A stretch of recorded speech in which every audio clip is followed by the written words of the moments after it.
Hello. Thank you to the organizers of the Emergency Assembly on the Rise of Global Racism, especially the Global Coalition for the Implementation of the Decade and the World Against Racism Network.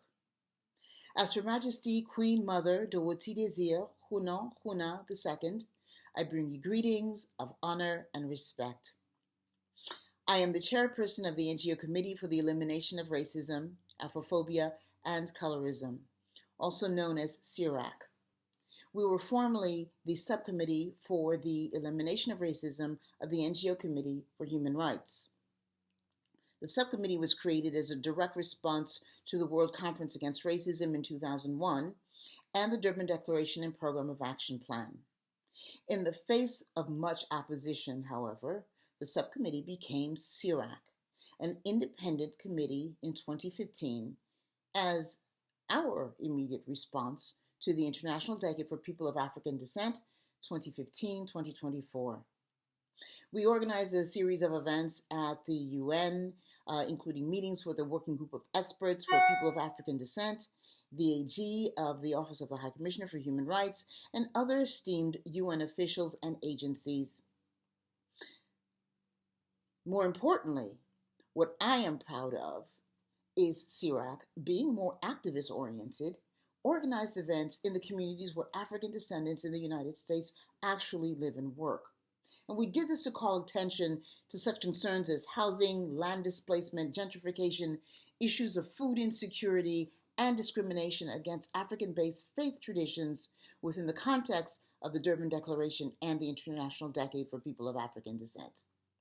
We felt it was imperative to make knowledge of the DDPA, the International Decade, the GA resolution for implementation of the activities of the decade, and the possibilities of a permanent forum for people of African descent available to a broader non-United Nations engaged audience.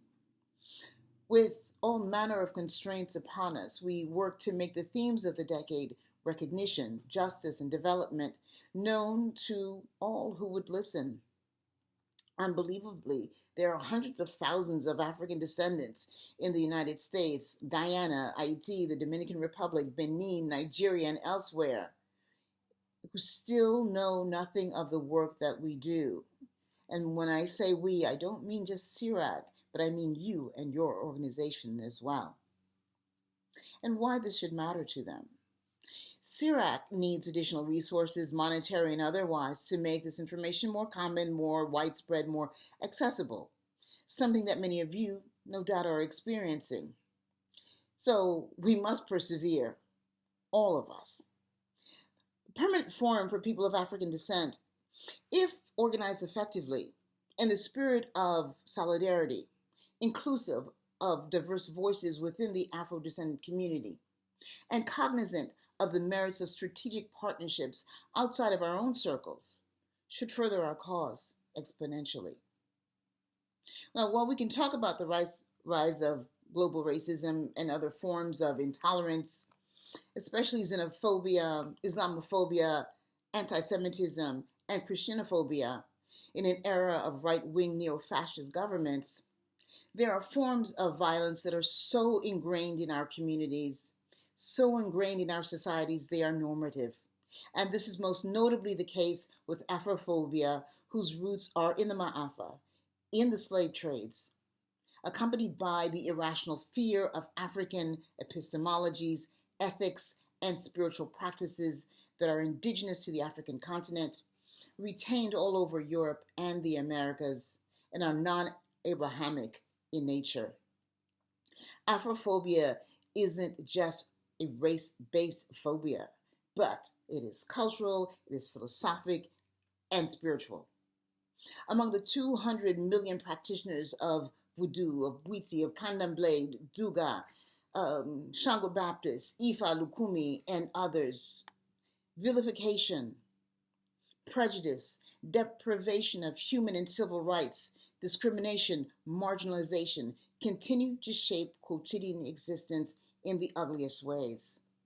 With no disaggregated data available, almost universally, we can't even begin to measure how acts of violence are sustained against these communities, against our communities. If they have effectively increased or simply become more evident.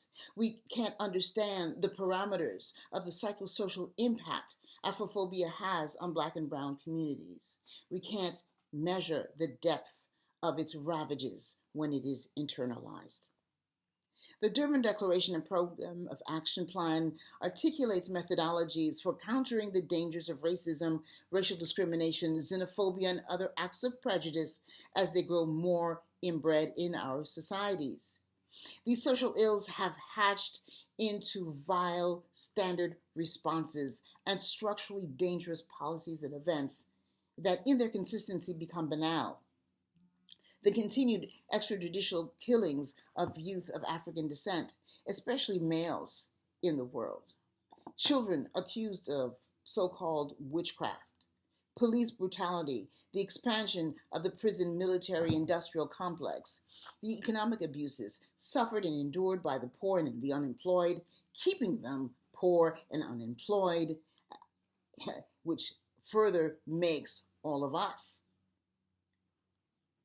that much more destitute morally, spiritually, intellectually. It undermines our collective ability for capacity building and sustainable development.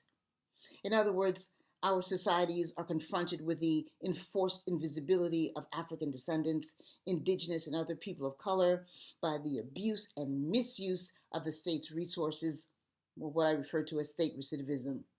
Our spaces of existence collapse and expand unevenly as demographically dominant groups remain steeped in resource competition, in avoidance of their own financial and political marginalization. And some within our very own communities have completely lost their sense of agency as they remain or become fearful, closed, and unable to be advocates of their own and our own spiritual and mental health. We must continue to fight for reparatory justice, for recognition, justice, and development. Let me end by stating the permanent forum for people of African descent must reflect the complexity and nuances of the global African community. That is, or I should say African communities, that is, Africans and the diaspora, both historically and contemporaneously. And we must do so north and south of the Sahara, as the enslavement of our brothers and sisters was across the Atlantic, the Sahara, and Oceania. We must work together and in strategic partnership with others to create anti-racist policies and to secure universal adherence of the Durban Declaration and Program of Action Plan. I thank you.